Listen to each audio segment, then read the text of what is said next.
Okay, we're back talking to Mr. Verron Haynes, and we was just actually talking about AJ selling his jersey and how you felt about that whole thing and how the colleges are making money and should the kids get paid for playing in these sports? They're going to have to figure out a way to give them an allowance or some kind of, because they make a lot of money off these kids. And the university, you know, they reap the benefits from these kids after their careers is done as well. So ultimately, I see the NCAA changing the rule here coming shortly. Now, do you think that could be a positive thing for the kids, or do you think that could kind of be a negative thing if you've given it, like, do you think it'll take the heart out of, that's one thing about college football, it's heart, it's soul when they play, because it's not the monetary value. Right. Do you think that that could be kind of a negative thing if well, they do? you know, in college, it's not, you know, the money, I think, is going to be monitored. It's not going to be NFL money. Right, but spending money for these kids, you know, a lot of them come from poverty. You know, single-parent homes. They're brought up with their moms and stuff like that. So, you know, when you monitor them, you come up with a system where it's in a kind of an allowance.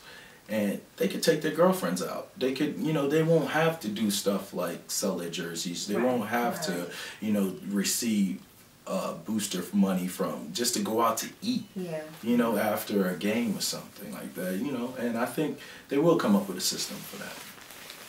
Okay.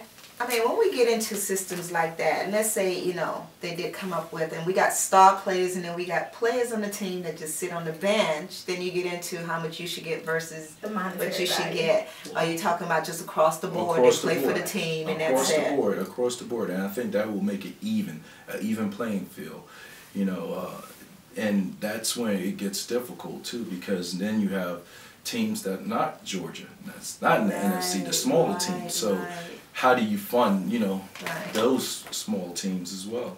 So it's going to be a system that's going to be put in place, I believe. I have a question about, like, when you're leaving from college and going into the NFL. We all know in the NFL they don't give you any type of counseling. This is what you should do with your money. You should put this away for this. You should do this. Do they do anything like that in college to prepare you for that if you decide to try to enter into the draft? Well, actually, they do. In the NFL, if you get drafted, every one of those 7th round picks, it's called the symposium, and each year it's held somewhere differently, but it's 3 days of from morning in 8 o'clock in the morning to about 10 o'clock at night, and it's every situation that you could possibly go through. 3 days is enough. Don't you think these young men or young women need a mentor at least to carry them through the first season, because it doesn't seem like the 3 days is enough. Absolutely, but it's something. It's a start. Okay. And, well, at least they're doing something. I didn't it's a start. From that. Yeah, I didn't think they did, because, you know, it seemed like they lose their minds when they get that little bit of money, but it's only the ones that make it those 7 rounds. That get drafted. So that's when it so it still leaves a gap good portion of A gap. Oh, we'll talk about the NFL more with Mr. Haynes when we come back. The not for long NFL. Ugh.